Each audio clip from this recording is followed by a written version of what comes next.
बिस्मिल्लाहिर्रहमानिर्रहीम। अस्सलाम वालेकुम। जो वबा पूरी दुनिया में फैली हुई है इसके बारे में बात करूँगा और इसका इलाज भी मैं बताऊँगा कि अगर आप ये चीज़ें खाएंगे तो इंशाअल्लाह ताला आपके जिस्म में ये वबा असर नहीं करेगी, आपकी सांस में, आपके जिगर में असर नहीं करेगी। सबसे पहले तो मैं आपको कहूँगा, आप जहाँ जहाँ तक मेरी आवाज़ पहुँच रही है, जो समझ रहा है पूरी दुनिया में, तो भाई खुदारा आप लोग अपने घरों में रहें।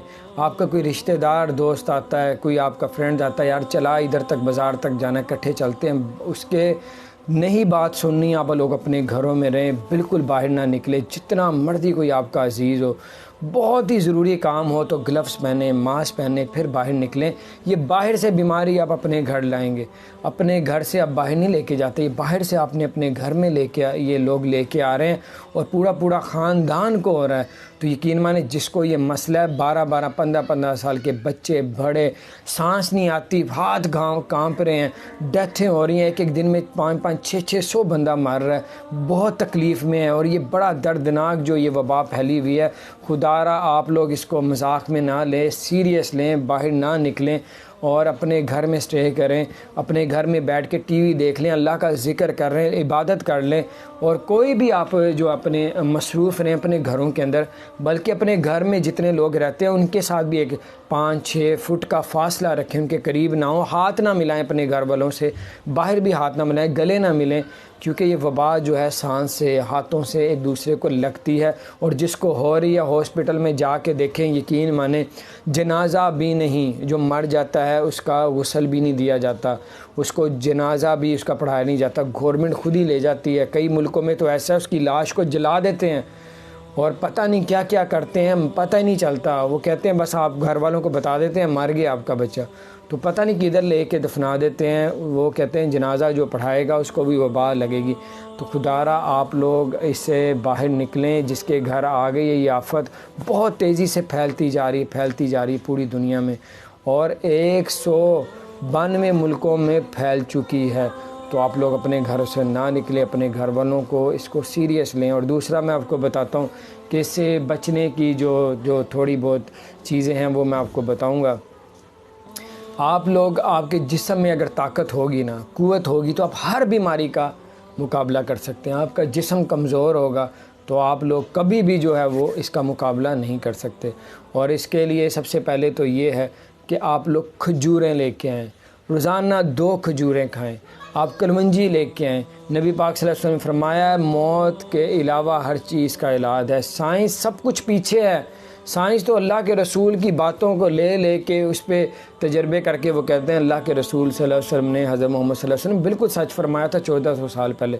तो वो तो ख़ुद मोहताज है नबी पाक सल्लल्लाहु अलैहि वसल्लम की हदीसों की, नबी पाक सल्लल्लाहु अलैहि वसल्लम के अल्फाज़ों की, कुरान और हदीसों की। तो वो तो खुद इससे मदद मांग के तरक्की कर रहे हैं। तो भाई साइंस वहाँ तक पहुँच ही नहीं सकती जो अल्लाह के रसूल ने फरमाया। रोज़ाना 5-6 दाने कलवंजी के खाएँ और कलवंजी लेके आनी है। और कलवंजी और प्याज के बीज जो हैं वो एक जैसे होते हैं। अगर प्याज के बीज ले आएंगे तो उसमें आपका शफा तो नहीं होगी ना, उसमें तो जो कलवंजी की पावर है, शफा है उसमें, मौत के अलावा हर चीज़ की उसमें बीमारी। तो कलवंजी होती है आगे से नोक वाली होती है, और जो प्याज के बीज होते हैं दोनों सेम हैं, एक ही साइज़ के हैं, लेकिन प्याज के बीज टेढ़े मेढ़े होते हैं। तो कलवंजी हर दाना उसका आगे से नोक वाला होता है। तो आपने कलवंजी लेके आनी है। प्याज के जिसके पास जाते हैं, प्याज और कलवंजी दोनों को सामने रखें तो आपको पता चल जाएगा कलवंजी नोक वाली होती है। तो आप जो नारी होता है, दुकान में जाते हैं तो नारी कोई बैठा होता है, आप कहते हैं कलवंजी दे दे, वो प्याज के बीज दे देता है, और आपको भी पता नहीं होता। आप जब नेट पे देखते रिसर्च करते हैं तो कलवंजी और जो है प्याज के बीज तकरीबन एक जैसे लगते हैं। मैंने आपको तरीका बता दिया, इसके सबके साथ शेयर करें। और आपने तीसरे नंबर पे लेके आएँ जो है वो केले का इस्तेमाल करें, जो है केला खाएं। आप ज़्यादा नहीं खाना, रेशा ना हो जाए। आप केले का मिल्क शेक बना के पिएँ, ज़्यादा नहीं डालें, रेशा ना हो आप ये, ताकि आपके जिस्म में ताकत आनी चाहिए। और जो है ज़ैतून का तेल, ज़ैतून ऐसी चीज़ है कि अल्लाह ताला ने ख़ुद इसकी बहुत तारीफ़ की है। जो अल्लाह परवरदिगार जो ज़मीन व आसमान का मालिक है उसने तारीफ़ की है। तो ज़ैतून का तेल लाएँ। ज़ैतून के तेल जो है ना वो सलाद में डालें, बच्चों को सैलड खिलाएँ। नहीं खाते ज़बरदस्ती खिलाएँ। आपका अंदर तर होगा तो यकीन माने ये वबा आपको तंग नहीं करेगी, आपको नुकसान नहीं पहुंचा सकेगी।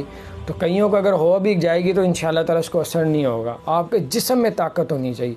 फिर विटामिन D3 और विटामिन सी के जो है वो मिलती हैं, उसकी मेडिसिन जो एक डब्बी मिलती है ऑरेंज कलर की, वो आप डेली या 2 दिन बाद या 3 दिन बाद एक गिलास में डाल के, पानी डाल के उसमें डुबोएंगे तो वो उसमें फ्लेवर होते हैं, उसका एक शरबत सा बन जाएगा, वो आप पिएँ।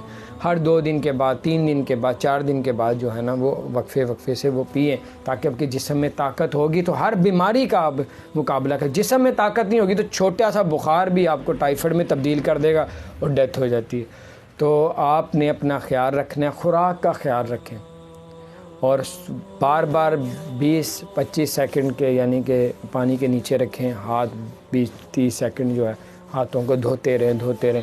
साबुन लगाएं, 20 से 25 सेकंड तक जो है साबुन अपने हाथों में लगा रहने दें, मस्त उसको करें। क्योंकि ये आप किसी भाई बाज़ार जाते हैं शॉपिंग करने के लिए, आप लिफाफा कोई पकड़ते हैं तो लिफाफे में वो जरासीम होंगे आपके हाथों में आ जाएंगे।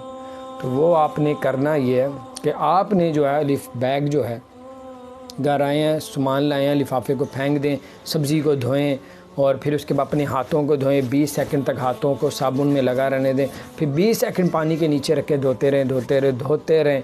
फिर ये बीमारी आपके जरासीम आपके हाथों से निकल जाएंगे इंशाअल्लाह ताला। तो आपने पानी का इस्तेमाल करना है ज़्यादा, और उसके अलावा गर्म पानी आपने लेना। गर्म पानी का ये फ़ायदा है कि डॉक्टर ने भी कहा है कि ये जो वबा है गले में आके रुक जाती है 5-6 घंटों के लिए। तो अगर कोई गर्म पानी पीता है, गर्म कोई कावा पी लेता है, गर्म दूध पी लेता है या फिर गर्म चाय पी लेता है, सबसे अच्छा पानी है अगर गर्म पानी हल्का सा गर्म करके वो पिए जिस तरह चाय पीते हैं, तो आपके गले से ही पेट में चला जाएगा। अगर ये पेट में चला गया तो अल्लाह ताला ने पेट में ऐसी चीज़ें रखी हुई हैं कि वो इसको मार देती हैं, इसकी डेथ कर देती हैं, ख़त्म हो जाता है इसका असर। आपके गले से पेट में चला गया तो इसके जरासीम ख़त्म हो जाते हैं। ये कुछ चीज़ें हैं और आपने बावुज़ू रहना। बावुज़ू रहेंगे तो इंशाअल्लाह ताला अल्लाह ताला आपकी हिफाजत फरमाएगा। और जो अल्लाह ताला हिफाजत करता है तो कायनात में कोई भी चीज़ उसके लेवल की नहीं है। अल्लाह ताला ही हर चीज़ का मालिक है। जिस चीज़ को हुक्म फरमा देता हो जा, वो चीज़ हो जाती है। तो अल्लाह ताला का हुक्म माने, अल्लाह ताला से मदद मांगे, 5 वक्त की नमाज़ पढ़ें और बावुज़ू रहेंगे, 5 वक्त वज़ू करेंगे। देखें हाथ आपके हाथ धोएंगे, हाथ पाक साफ़ हो जाएंगे। मुंह में कुल्ली करेंगे, मुंह में कोई जरासीम होंगे वो पाक साफ़ हो जाएंगे। नाक में पानी नाक में कोई जरासीम होंगे वो निकल जाएंगे। कानों के अंदर भी आ जाते हैं, कानों के अंदर वज़ू हाथ करेंगे, पानी फेरेंगे तो वो कान के जरासीम भी निकल जाएंगे। पाँव अक्सर हाथ धोते रहते हैं, पाँव नहीं धोते, पाँव भी लग जाते हैं कहीं ना कहीं।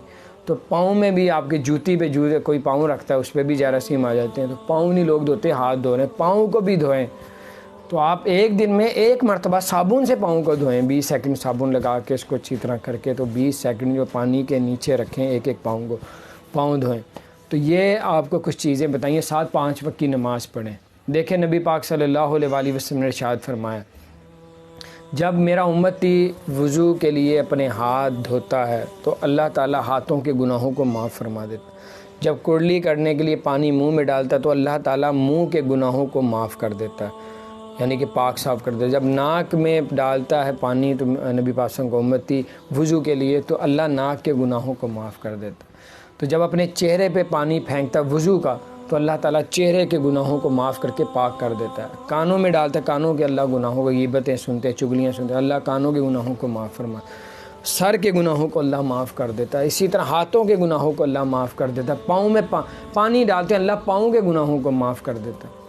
तो जनाब इससे बेहतर आपको और क्या चीज़ होगी। यहाँ तक नबी पाक फरमाए जब मुकम्मल वज़ू कर लेता है तो उसके अल्लाह तमाम गुनाहों को माफ़ कर देता है और उसको अल्लाह पाक साफ़ कर देता है। वज़ू एक वाहिद चीज़ है जो आपको पाक और साफ़ कर देती है। और दूसरा ये कि अल्लाह के ज़िक्र से बड़ी बड़ी आफ़तें बलाएँ अल्लाह ताला दूर फरमा देता है। अल्लाह के ज़िक्र से अपनी ज़ुबानों को तर रखें, कुछ पढ़ते रहें, सुबहान अल्लाह, अल्हम्दुलिल्लाह, ला इलाहा इल्लल्लाह, अल्लाहु अकबर, सुबहान अल्लाह व बिहम्दिही। नबी पाक सल्लल्लाहु अलैहि वसल्लम ने इरशाद फरमाया, अगर मेरा उम्मती 100 मरतबा सुबहान, बल्कि आप सल्लल्लाहु अलैहि वसल्लम ने फरमाया 360 जोर हैं। ये जोर है ना, ये जोर पूरे जिस्म में 360 है। नबी पाक ने फरमाया 360 जोरों पे तुम्हारे ऊपर रोज़ाना वाजिब है कि तुम इसका सदका दो।